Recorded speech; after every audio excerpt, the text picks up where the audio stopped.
Jonathan has already been gone for several hours, and Mina is resting in my office. It is a pity that, because of the urgency of the situation, I have not been able to bring Jonathan up to date with all my work. I have a feeling that the noose is tightening around us, and... But what? My God! It's Dracula! Leave your guard where you found him. He's of no use to you now. Seize him!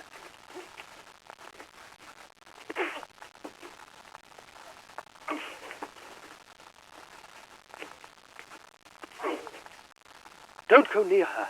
Get away. Get him out of my sight. Now, my dear, it appears that our destinies have crossed once again. Let me just relieve you of that wedding ring, which you won't be needing any longer. Now wake up. This time, I promise you, we shall never part again.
Notes on the patient Hopkins.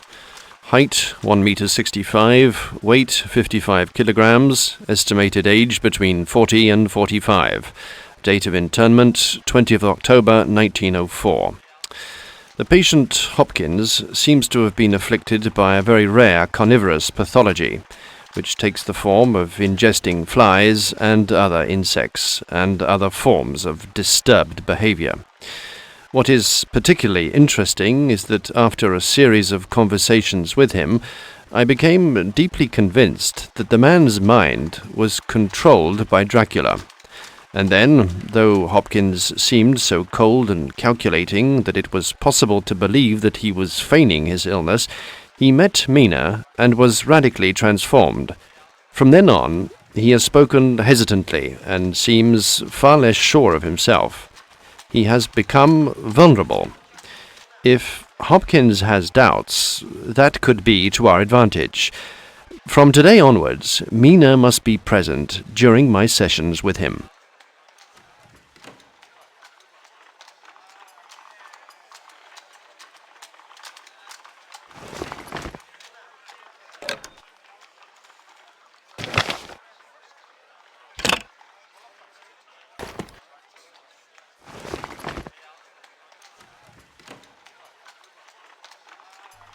God be praised. I am now protected against the vampires.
My dear colleague, after your cable concerning the dragon's ring, I found a document which used to belong to a scientist friend of mine who died recently.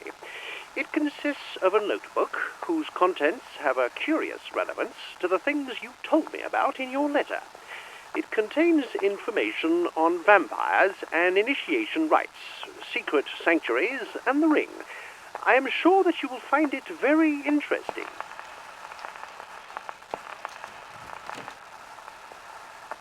On the subject of the transcription of the anti-vampire projectiles in the notebook, a temperature is indicated which I would advise you to raise by 5 degrees, as the blood included in the composition should thicken the solution.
Delicious. This fly is a real treat. Hopkins, what happened to Mina and Dr. Seward? Tell me. So you know my name. There's no need to introduce myself then. I've been dying to meet you. Let's dispense with the formalities. I've got to know what happened here. You're not in a position to demand anything. All you need to know is that the Master considered that the good Dr. Seward had become somewhat bothersome. And Mina? Madam Mina, the Master wants her. She is with him. Yes, she's with him.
Hopkins, look.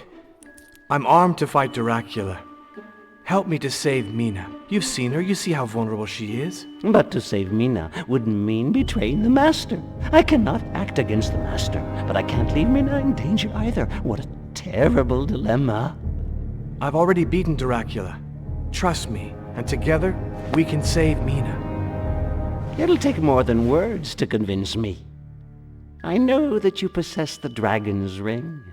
If you want me to trust you and help you, give it to me.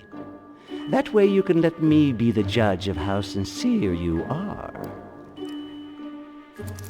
Take these in exchange. Here are my spectacles. They will be extremely useful to you because they make common mortals see with a secret vision of the vampires. The Master is right to be wary of you. You're a brave man. I shall help Mina.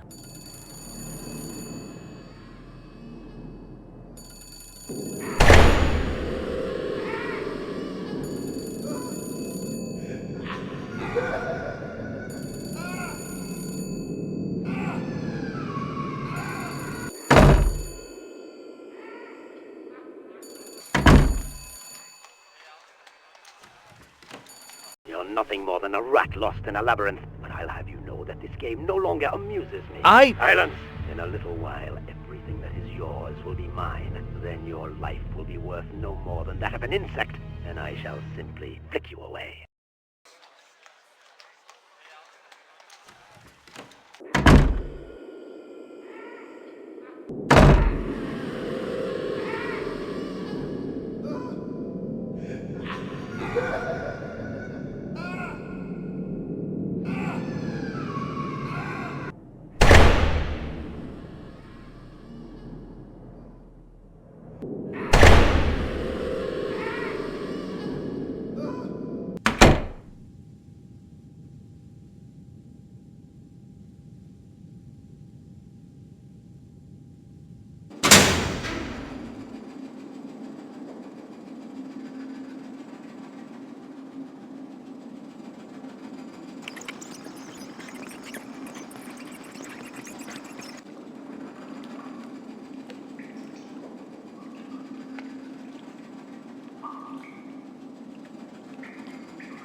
Mina.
It looks as if our little troublemaker is coming around. The game is over. This weapon can no longer save you. You're at my mercy. What do you want? You can see for yourself. You are in my castle in Transylvania, and you can expect no one to help you. You've lost. Now tell me where the ring is, and I shall be merciful. Where is Mina? Mina is no longer any of your business, but I'm prepared to spare your life if you give me the ring. That's a fool's bargain. People mean nothing to you. I know that the ring can destroy you. Without it, you're nothing more than a puppet hanging on its last string. I shall never tell you where it is. Me? A puppet? How dare you speak to me like that? Your tiny mortal brain hasn't quite grasped the importance of what's going on. The world will soon be nothing more than a shadowy garden peopled with slaves over which I shall rule, with Mina at my side. What a pity you won't live long enough to see my triumph. In a few moments, life as you know it will cease to exist. You will become one of those beings you've so vainly fought against. There could be no more miserable fate than Jonathan Harker's.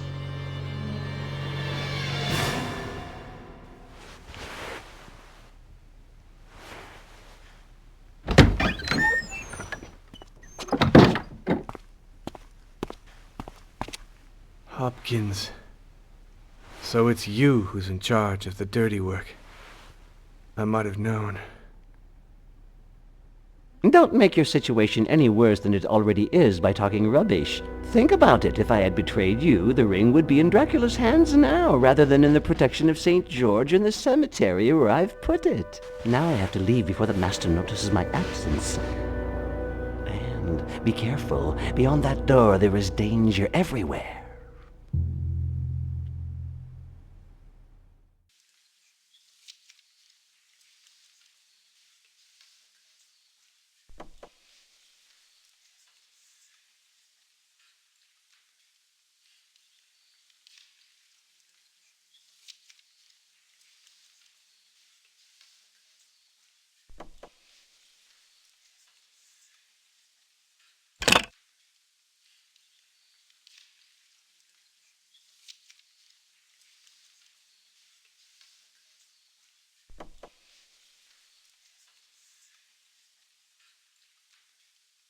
But I am not in Transylvania. I'm still at the Sticks in London. The chamber was just a cinema set then.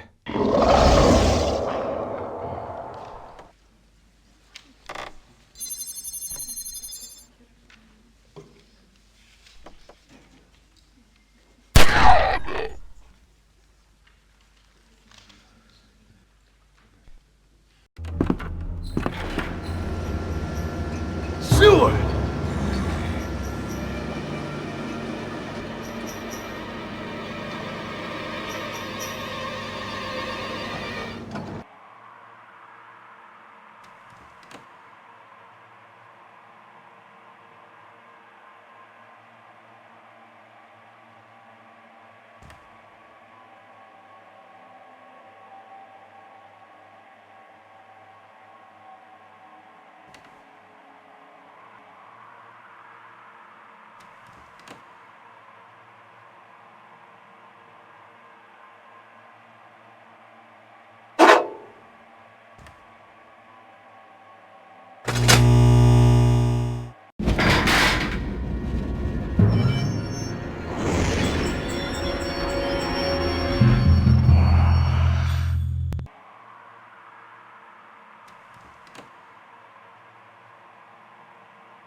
Seward. It's too late for me, but there's still hope for Mina. Now go and destroy Carfax. There is a secret passage behind the organ. It opens when you press on one of the keys. When you are safe, I shall destroy everything here. That way the monster will have nowhere to hide. Jonathan, give me your pistol. Take this key. It opens my laboratory at the asylum. Use the results of my research to save Mina. Sword. I know. Me too, my friend. Me too.